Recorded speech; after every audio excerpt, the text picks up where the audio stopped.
야구야구 김영준입니다. 여러분은 인생 영화가 무엇인가요? 많은 분들처럼 저도 쇼생크 탈출이 인생 영화 중 하나인데요. 쇼생크 탈출의 최고 매력은 곱씹을 때마다 새로운 맛이 나는 복습에 있지만 저는 처음 볼 때부터 너무 강렬했습니다. 쇼생크 탈출은 제가 군에 입대하기 이틀 전에 봤던 영화이기 때문입니다. 원래 입대 전에는 오만 가지 생각이 다 드는데 저는 그래도 내 처지가 앤디 듀프레인보다 나은 게 아닌가라는 위안을 받았습니다. 제 또 다른 인생 영화는 다크나이트입니다. 제가 한 가지 이해가 가지 않는 부분은 다크나이트의 오프닝과 클로징 중에서 뭐가 더 명장면인가를 두고 논란이 벌어지고 있다는 건데요. 당연히 오프닝 아닌가요? 죄송합니다. 어그로 한번 끌어봤습니다. 제가 오늘의 영상을 다크나이트 이야기로 시작한 이유는 배트맨의 부대인 고담시는 원래 뉴욕이지만 다크나이트가 촬영된 곳이 실제로는 피츠버그였기 때문입니다. 또한 피츠버그는 초대 배트맨이라고 할 수 있는 마이클 키튼의 고향이기도 하기 때문에 피츠버그는 배트맨의 도시라 할 수 있습니다. 피츠버그 스틸러스, 피츠버그 펭귄스, 피츠버그 파이러츠는 두 가지 공통점이 있습니다. 피츠버그 연고 스포츠 구단인 건 당연한데요. 다른 하나는 상징색이 같다는 겁니다.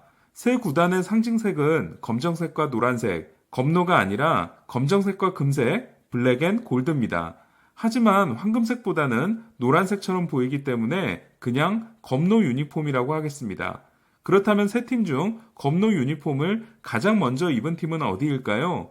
파이러츠의 역사가 가장 오래됐기 때문에 파이러츠일 것 같지만 실제로는 스틸러스입니다. 그리고 스틸러스를 따라 1948년 파이러츠가, 1980년 펭귄스가 검노 유니폼을 입게 됩니다. 하키에서 검노 유니폼의 원조는 보스턴 브루인스기 때문에 보스턴이 반발하지만 하키 사무국은 펭귄스의 검노 유니폼을 승인합니다. 그렇다면 스틸러스는 왜 검노 유니폼을 입기 시작한 걸까요? 이유는 피츠버그의 시기가 바로 검노로 이루어져 있기 때문입니다. 피츠버그가 21년 만에 포스트 시즌에 진출한 2013년 와일드카드 경기에서 피츠버그 팬들은 모두 검은색 옷을 입고 이른바 블랙아웃 응원을 펼치는데요. 쿠에로, 쿠에로 자신의 이름을 계속 외치는 피츠버그 팬들의 합창에 신시내티 선발 쿠에토는 무너지고 맙니다.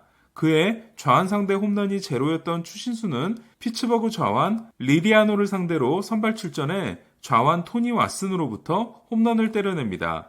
제가 맥거친 이야기를 하기에 앞서 빌드업을 이렇게 길게 한 이유는 검노 유니폼이 가장 잘 어울리는 선수가 맥거친이라 생각하기 때문입니다.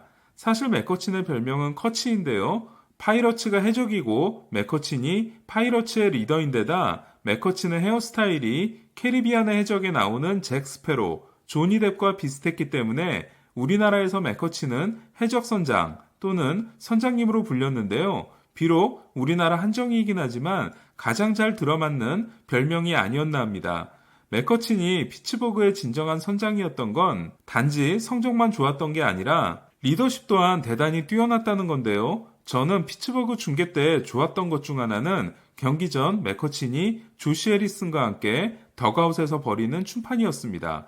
맥커친은 1986년 플로리다주 중부 포트미드에서 10대 커플의 맏아들로 태어납니다. 맥커친의 아버지 로렌조 맥커친은 대학에 진학해 NFL에 도전했지만 실패했고 고향으로 돌아와 목사가 됩니다. 그리고 어머니와 아버지는 맥커친이 6살 때 드디어 결혼을 합니다. 맥커친은 미식축구 러닝백 출신인 아버지와 배구 선수였던 어머니의 피를 물려받아 야구, 육상, 미식축구에서 두각을 나타냅니다.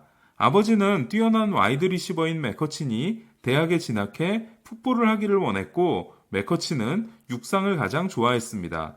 맥커친은 고등학교 1학년 때 100m 기록이 10초 30이었다고 하는데요. 이게 말이 되나 해서 찾아봤더니 100m 미 고교 공식 최고 기록은 10초 플랫, 10초 00이라고 합니다. 맥커친은 400m 계주에 출전해 주 대회에서 금메달을 따기도 합니다. 하지만 아버지와 맥커친의 꿈이 송두리째 날아가는 일이 일어납니다. 맥커친이 풋볼을 하다 전방 십자인대가 끊어지는 큰 부상을 당한 거였습니다. 맥커친은 미식축구와 육상을 포기하고 야구에 전념하는데요. 맥커친의 학교는 지역 내 꼴찌팀이었지만 맥커친은 플로리다주 최고의 고교 선수 중 한 명이 됩니다. 맥커친은 부모님의 뜻에 따라 플로리다 주립대에 진학할 생각이었습니다.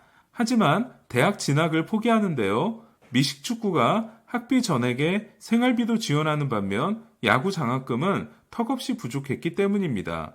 풋볼과 농구에 비해 크게 약한 장학금 제도는 대학 1부 리그에서 차지하는 흑인 선수의 비중이 3%에 불과한 이유인데요. 만약 맥커친이 플로리다 주립대에 갔다면 맥커친과 포지는 동기가 됐을 겁니다. 2005년 드래프트 최대원은 고교 유격수 저스틴 업튼이었습니다. 업튼은 애리조나의 1순위 지명을 받습니다.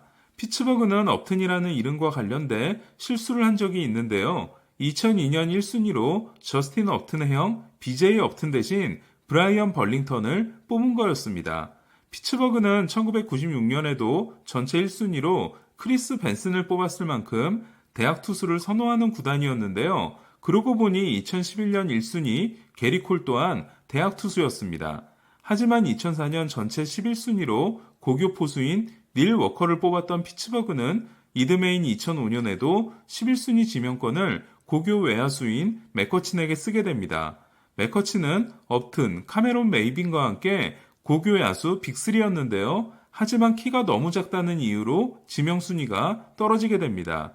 1순위 저스틴 업튼이 610만 달러, 10순위 메이빈이 265만 달러의 보너스를 받고 있다는 반면 맥커친은 190만 달러에 사인하는데요. 맥커친은 어렸을 때부터 아버지로부터 돈을 쫓지 말라는 이야기를 귀가 따갑게 들었고 고교 시절 내내 은행에서 경비 아르바이트를 합니다. 그리고 맥커친은 실제로 돈에 초연한 모습을 보이게 됩니다. 피츠버그가 바닥을 기고 있던 2007년 피츠버그의 에이스였던 이안 스넬은 우중충한 도시 분위기가 싫다는 말을 합니다. 다른 팀 같았으면 당장 내쳤어야 했지만 피츠버그는 그럴 수 없었는데요. 당시 피츠버그가 얼마나 심각했냐면 2008년 4년 연속 90패를 당한 피츠버그는 팜 랭킹이 26위였습니다. 하지만 분위기가 달라지기 시작합니다. 팀 최고의 유망주이자 팀의 유일한 특급 유망주 앤드류 맥커친이 2009년에 데뷔한 거였습니다. 맥커친이 골드글러브와 실버슬러거를 석권하고 MVP 투표 3위에 오른 2012년 피츠버그는 1992년 이후 최고 성적인 79승을 올립니다. 맥커친은 고등학교 때 맷 다이아스가 학교를 방문해 지도해 준 적이 있었는데요.